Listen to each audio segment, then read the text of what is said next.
Welcome to Essentials for Adoption-Attuned Parenting, a podcast exploring how parents can best relate and connect to their adopted child. If you have adopted, or even if you are thinking about adopting, this is the show for you. Discover tips and tools for adoption-attuned parenting. This is the podcast for building a strong foundation for your adoptive family. And now, from Growing Intentional Families Together, here are your hosts, coaches and adoptive parents, Susan David and Gail Swift.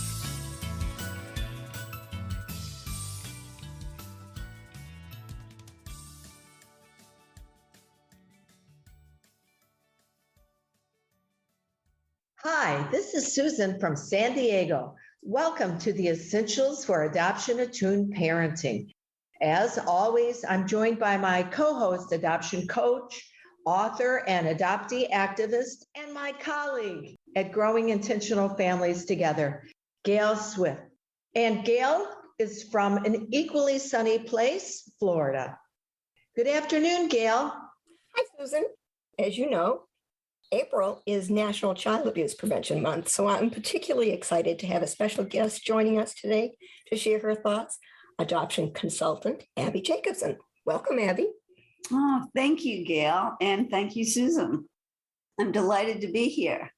Well, we are really appreciative of you sharing your time with us. So before we get started, I'd like to introduce our audience to a little bit of information about Abby. Abby Jacobson is a professional adoption consultant, bringing over 20 years of experience from her previous career as a psychotherapist and substance abuse counselor. Additionally, Abby has received training as a National Adoption Competency mental health provider.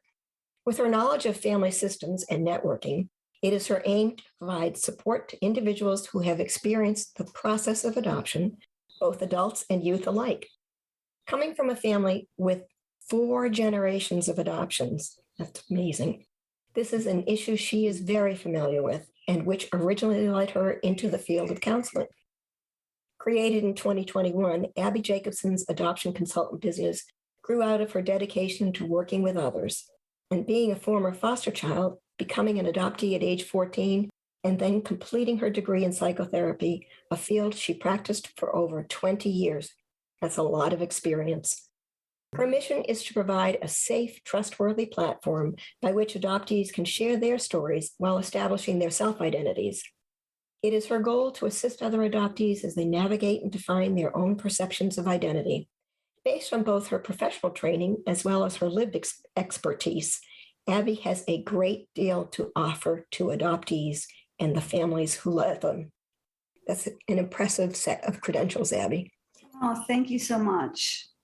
So, Abby, from your biography, we learned that you, of course, are an adoption consultant with a background as a psychotherapist. So I'm curious, what do you think are the top issues that adoptees grapple with? Great question.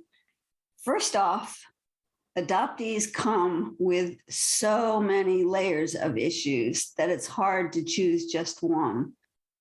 In my own personal experience, though, some of the issues that I've certainly faced, and I know other adoptees have faced, include a longing for a sense of really belonging, that sense of biological connection, knowing where we really come from and why we are who we are.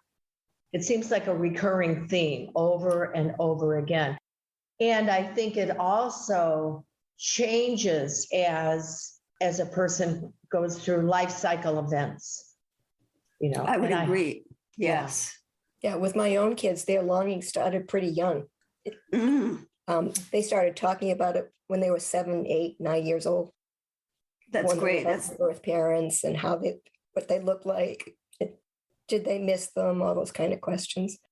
Yes. One of the other things that I think is crucial is that parents pay a special attention to where the child is developmentally in terms of how much they can really understand what they're being told. So talking to a 5-year-old, talking to an 8-year-old, those conversations are going to look very different, certainly around the issue of adoption. I think too, Abby, it's not a once and done conversation. No, You revisit them at all those ages, right? that's exactly right. And I'm not going to age myself, but here I am many decades later, still talking about it. Mm-hmm. And are you still grappling? I wouldn't say I'm grappling, and I wouldn't be offering my services if I was. It has taken me many, many years to get to this point, though. And I think that a great deal of that had to do with the cultures in which I was raised, because we just never talked about the fact that I was separated from my family. And that continued up until today. People just don't, at least extended family members, just don't talk about it. They don't understand it. And so I'm at the point where I'm tired of being quiet, Mm-hmm. and if I can be a voice to help other adoptees, I'm happy to do that. Yeah, thank you again for inviting me so that I can do this. What are some of the ways that adoptive parents can telegraph to their children that talking about adoption or their birth families is taboo or unwelcome? Well, again, from my own personal experience, it just never entered the conversations.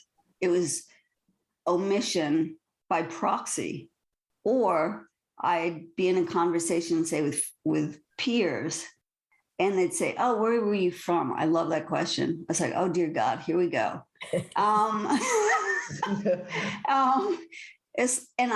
My response was just to skim over it and get on to another topic. So I learned because it was never raised, I learned to avoid it at all costs or minimize the topic. I make up because I am not an adoptee. I'm an adoptive parent. Mm-hmm. But I know with my own kids through their growing up, there are a lot of times where they're challenged in that way. For instance, the proverbial family tree in second grade. Oh. It totally, but I know that it was hard for them to handle not just the teacher, but the whole class. And they're having this interaction, and there are 30 kids in the room. It's tricky. Now we have more awareness, I hope, but I'm not exactly convinced of that either. That doesn't still go on, that kind of stuff. Yeah. And I think, to your point, I think that a lot of this starts with appropriate training. I'm not saying that this is an end all, but my having gone through the National Adoption Competent training, which is really for adoptive parents to be, for mental health professionals, for teachers, it provides language around, just an awareness of the language. So if you're in a class of 30 kids, and I remember being presented with this topic of having to do a family tree. And what I did as a child was I made it up. As an adult, what I would say is, allow me the possibility of creating my own family tree. And that's what I would encourage other people in that situation to do, because those family trees, it's a mixed bag. We know that. Abby, you mentioned the National Adoption Competency training. How has that informed your recent work as an adoption consultant? You kind of touched on it, but can you tell our listeners what it is? Sure. It is a national training and exam, and it took me quite a while to get through. It's very, very chunky, but it was free to me. And basically it touches on topics from what does it mean to be adopted, to how do you present that to others, to statistics regarding, for instance, what is the statistics for Native American youth, like the rate of suicide compared to non-adopted Caucasian youth. That was mind-boggling to me. It also provides language about this process of being adopted, and to pay a particular attention to the language that we use with adoptive people in a way that they can hear it. So an example of that is, instead of I know growing up that the terms that were used were, oh, I was given up for adoption. I wasn't given up. My mother relinquished me. So I think even in something that small, there's a big difference in how it's perceived and the shame that comes along with that. I know for me, there was so much shame around being adopted and being a foster. I mean, nobody knew I was a foster child even. And to be at a point now where we recognize that adoptees have a place, a platform to speak is so long overdue. And this adoption competency training really helps tease out the language to make one much more cognizant of their audiences. And then with it, the information that we should all have about the percentage of national adoptees versus international, transracial, the whole bit. Well, I was just thinking in terms of language, I think that there's been a move towards what they call kind of positive adoption language. And I think there's a real place for kindness in the way we speak about adoption. But I also think that sometimes adopted families can use an overly rosy perspective of adoption and try to sanitize the very painful parts that exist in adoption. And so there's a place for that really raw, unsanitized information. So if my adoptee says to me, I hate that my birth mother gave me away, I'm not going to just jump in and say, well, she didn't give you away. Right. She chose, that really give them a chance to acknowledge the visceral pain that's behind their words. Yes. So there's a time and place for both kinds of language. Absolutely. I agree 100% with that. And yeah, I mean, I think the purpose of this training is really to offer insights and advice from, I don't know exactly who comprised the training, but its purpose is to be reaching out to those who work with adoptees so that there is a kindler, gentler, and realistic interaction that can happen. I'm glad that they have the training because those issues, that special, unique circumstance that an adoptee has wasn't necessarily recognized by the therapist in their practice with adoptees. It's easy to say, to blame or to look at other aspects and not blame, but to look at other aspects and kind of think that's where the issue originates from.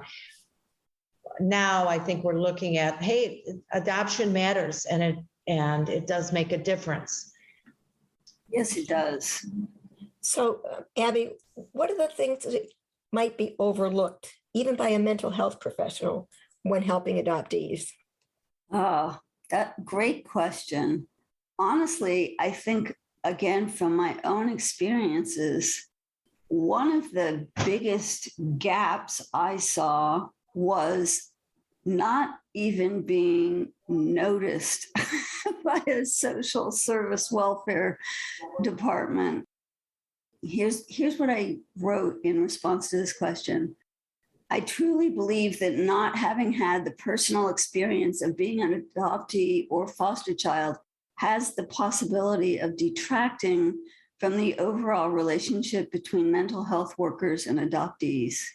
This is rooted in so many factors, but again, I know from my experience in therapy that if I didn't mention the topic of being adopted, it was never discussed.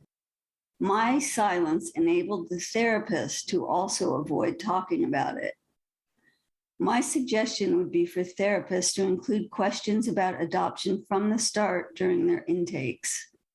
Therapists should also be honest about their levels of expertise in this arena and make referrals to adoption competent therapists as indicated. I can remember when my own kids were young, early on, we took them to therapists because we could see they were genuinely struggling. And I can remember asking the therapist if they thought their adoptions had anything to do with it and being blown off. Oh, no, you've had them since they were weeks old. Wow. Adoption could have nothing to do with it. Mm. And yet, as they got older and their struggles increased, I'm thinking adoption might have something to do with it. Kind of all be my poor parenting, you know? And yet it had nothing to do with poor parenting at all. You received, as a parent, you received a package deal. Yeah. I guess what saddens me, Abby, nowadays is that still a lot of therapists think that they're adoption competent when they Yes, really aren't. that's correct. And so that gap in support that adoptees so deeply need. Once again, the adoption doesn't matter. Buckle up and be grateful. Yeah. That we've got to shake that attitude somehow. Yeah, for sure. Teach them, and language isn't an end all by any means, but I think just knowing that adoption does matter is a big thing. I remember talking to Brooke Randolph, who's a therapist that specializes in adoption competency. And she was saying when she was trained to be a therapist, she only received 40 minutes on adoption in her 2 or 3 years or whatever it takes to be a therapist. It was like 40 minutes. And I got 0. Really? Mm. That pervasive attitude that we were living with was that adoption is complete at the moment the judge signs the papers. We talked about the things that might be overlooked by mental health professionals, right, when helping adoptees. So I was wondering, Abby, that you hail, this was amazing to me, you hail from 4 generations of, I would say, adoption, right? And you were a foster child and an adoptee. So how do those experiences, you talked a little bit about it, but how do they filter into what you do now? Well, I love your questions. I would have to say I developed a unrealistic perception of what was expected of me, basically because there had been so many familial failures in my family, and that there was a lot of pressure on me intellectually, socially, and personally. I was driven to excel to the point that I exhausted myself. So 20 years in the field, there was one person I wasn't taking good care of, and that was myself. At the same time, I felt pressured to work twice as hard as my peers in order to keep my real story from ever being spoken about. The result was that I graduated from graduate school with a degree in counseling psychology, no training for adoption competency, got married, had 2 children, had a farm, and continued in my profession for over 20 years.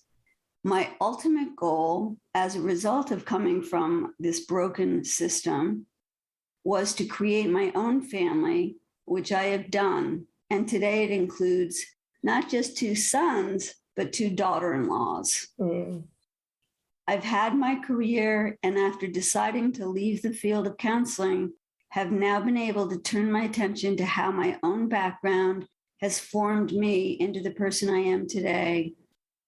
I welcome hearing other adoptees' voices as they begin the process of establishing their identities. That's my answer. One answer. Abby, 4 generations of adoption. That's a lot of trauma. It is. So how did, as it trickled from generation to generation to generation, did it get magnified, do you think? Well, this was the interesting thing for me because nobody talked about the other adoptions that had happened. And just to clarify, so my half brother, who were a generation apart, he was adopted. Our biological mother was adopted by a stepfather. And then my great grandmother, who was maternal great grandmother, was also adopted. We never, ever, ever talked about it.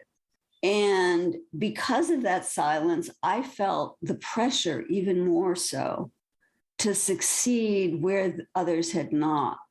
And it wasn't that they put the pressure on me, but I absorbed it like nobody's business. I wasn't a straight A student, but boy, was I working for it. And why? It was to get approval from who? I didn't even know. it was very clear to me from when I was very young that my mother was not capable of taking care of me. My father had left the picture, so that wasn't even an option. So I was raised by many other I don't even want to say adopted families. I was raised by other adults, whether it was when I was sent to boarding schools. And I was like a chameleon in that I could adapt to whatever situation you put me in. I was really good at that. And I could act accordingly. I was like the watcher, I was taking my cues from my friends and from the adults around me. I don't know where that came from. It was definitely a survival tactic. And it caught up with me. I got myself through school, which for me, that was like the biggest accomplishment because I knew somehow if I had a degree, that was going to provide me with opportunities that the other generations did not have. So when I got to college, I was really clear, this is what I want to do. Ironically, I thought I was going to be working with adoptive kids. Didn't happen, but I've certainly gotten the experience of being able to listen to people's stories, to draw from my own experiences. And I'd like to say that I've closed the gap in my family because I have my own clan now. I have 2 boys who are really secure emotionally. They've got really solid partners. And that's a miracle to me that after all the chaos and trauma that was embedded in my quote unquote family, that I've been able to create a way for my family to pull together. So I hope that answers some of that question. Well, I think your answer provides a lot of hope for adoptive families that are struggling, for one thing, because you certainly had an excess of challenges and fractured relationships and not a whole lot of quality support. Right. So, yeah, there's real hope in your story, but so much sadness. I'm sorry you went through that. Thank you. Yeah. One of the things I heard too is your education was your insurance policy. Yes. That would ensure you would have an ability to keep maybe your family together or to have a functioning life. How might dancing as fast as you could, which is what it sounds like, how might that also be an common adoptee behavior? I would imagine it is very common. That whole phenomenon of somebody says jump and you say how high. It's not that you're going to reach the threshold. You're going to go above that. I think for myself, I had to do better than everybody else just to get to the average point. In school, I worked really hard. And I can remember one teacher saying, "Oh, you're never going to make it in college." And to me, that was a challenge. That was, you are so wrong. Look out. I don't know where that inner drive comes from. I'm grateful I've had it, and it continues to this day. Well, I'm curious if you come from a culture where overlays even more pressure. I think it's a common theme. It really is. And I think it goes back to that innate desire to survive, even if kids don't talk about sort of their levels of motivation. I think that's one of the drives. It's almost like we have to prove ourselves. I don't know to whom, but the shift for me, I know, was when I was at a point where I could accept. I've never wanted to be put in a box. I think that's a lot of what it was. I didn't want to be separate from my friends. I wanted them to accept me for who I was, regardless of cultural beliefs, religious beliefs.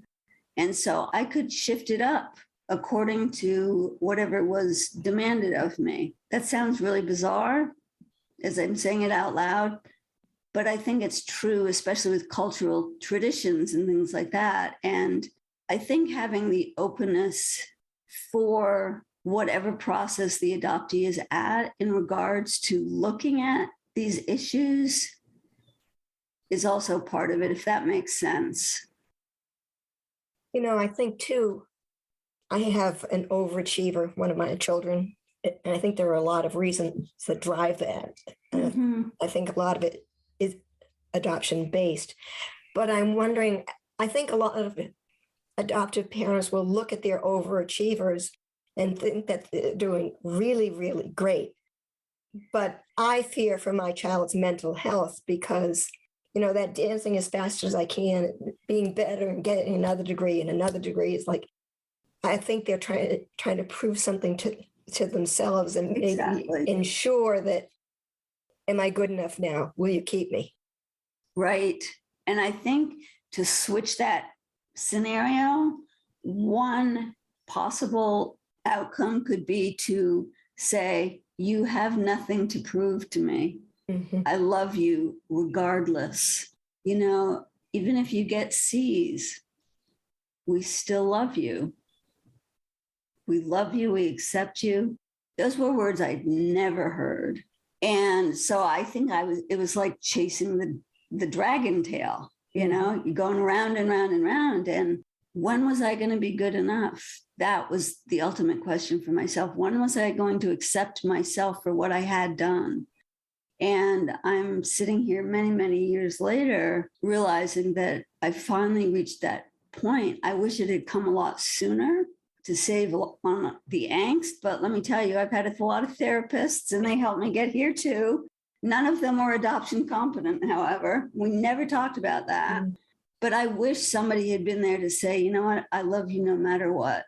I accept you for who you are. And, if you'd rather be out playing in the woods than studying, go for it, Mm-hmm. I'm reminded of our partner, Sharon, that she shared a story about being with her adoptive family, and they would all they were campers. She said they would be outside and doing the camping thing. And she would be like, what? I like to be inside. I want to knit. I want to read books, whatever she was saying. So I get that. We've heard that story before.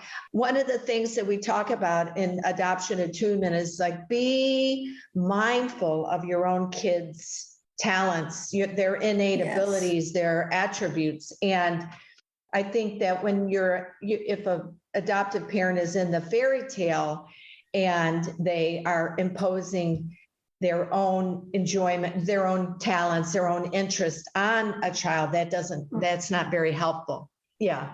Exactly. Living vicariously through our children is not helpful. I think for so many parents, we take our kids' behavior and accomplishment as being our report card. Exactly. Just to build on that, I found that to be true as well. I really wanted my boys to go to college. That was, that had been an expectation that was put on me. All my peers went to college, and my boys said to me, why do I want to go into debt?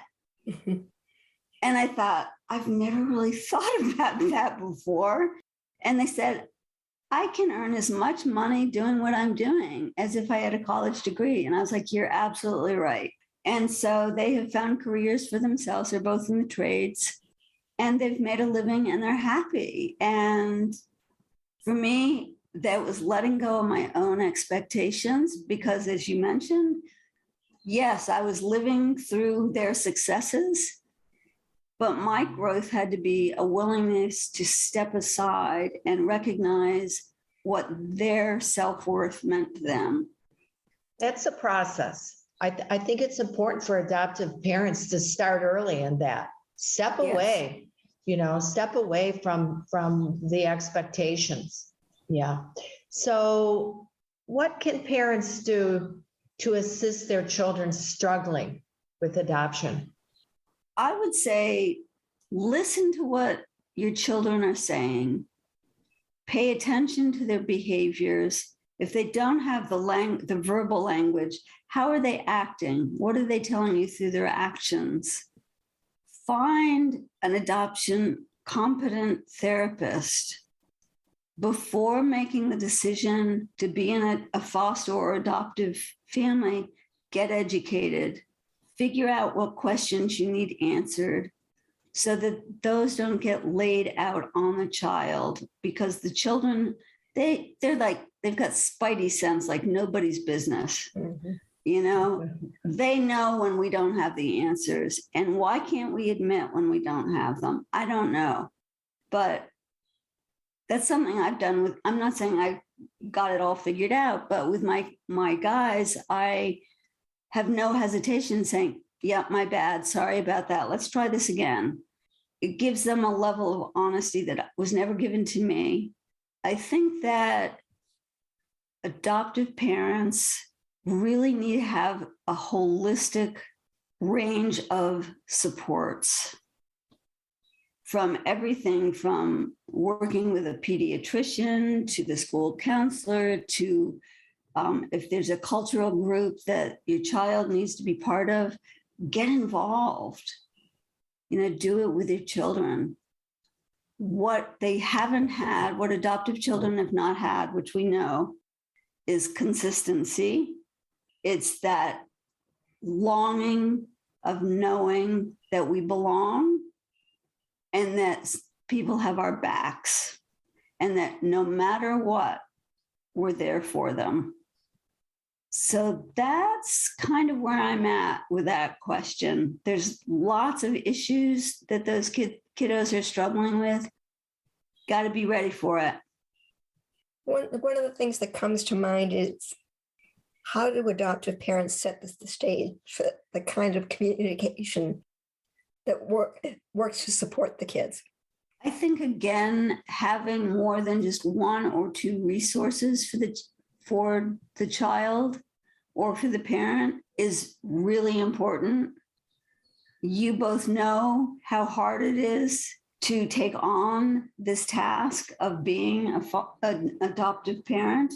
It is a package deal. Those kids come with a history of trauma, abuse, neglect, fear, and providing an environment where those anxieties are lessened for the child is going to be paramount for them. And yeah, the parents need so much support. You are absolutely right. Thank goodness you've got this forum for parents to come and connect.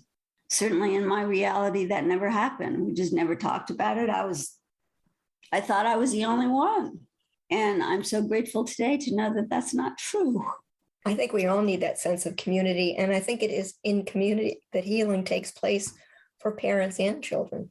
Yes, I would agree.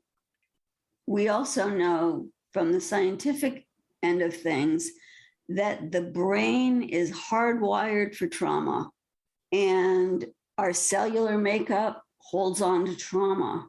Talking about kids who are born to substance abusing parents, how large a population are what we call fetal alcohol syndrome kids, or babies who are born from opioid addiction. Those wired effects are with the child, are with the baby. They follow them, even if they can't speak it. Again, that's where the behaviors are going to start to come out. And to make sure that the treatment is there for all of it. It's never too late to ask for help and get help.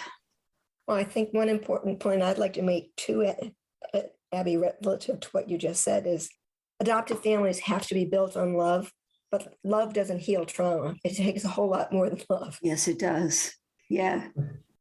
Necessary, but not sufficient. A good place to start. You ended it on a hopeful note, Abby, because it's never too late. Wherever you are in this process, that you can make a change. And what is your website? It is www.adoptionconsultant, which is all one word, .net. Thank you so much. So much for putting yourselves out there as parents in the forefront of this very important topic. I love the work that you've done. It's phenomenal. And yes. So come back and visit us on our podcast. Okay, I would love that. Yeah. We'll talk about all things adoption. Okay, sounds great. Oh, yeah.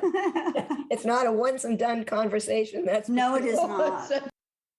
So as we come to a close today, remember that these are our observations as coaches and adoptive parents. And we know that each person and family are unique and their experiences may be different from ours. Yet our hope is that you'll consider adoption attunement practices as a guide for parenting your adoptive family. Susan and I invite you to share your experiences with us. Go to the Growing Intentional Families Together Facebook page to leave your comments. We invite folks to visit our website and read our blogs. There's lots of great content there. And you can subscribe to our monthly newsletter. Tell us what's going on in your family and let's talk about it. We'd also like to let you know that Growing Intentional Families Together coaches are available to present workshops in person or online. And I invite you to check out our special guest, Abby Jacobson. Perhaps she does that as well. Is that the case, Abby? Absolutely. All right. Contact us at www.giftfamilyservices.com to explore this possibility. That brings us to a close for today. Thank you again, Abby, for joining us. Please come back again. And like I said, we'll talk about all things adoption. I'm Susan from beautiful and always sunny San Diego. And I'm Gail Swift from an equally sunny place, Florida, the Sunshine State. And remember, adoption matters. Talk about it, read about it, learn about it. Till next time, so long. Thank you for listening to Essentials for Adoption Attuned Parenting. If you liked the program, please leave a rating and review on iTunes to help us spread the message about building strong and connected adoptive families. If you'd like more information about Growing Intentional Families Together and their adoption coaches, as well as to sign up for your free coaching consultation, visit giftfamilyservices.com. We have enjoyed being with you and invite you to join us again next time for another Essentials for Adoption Attuned Parenting.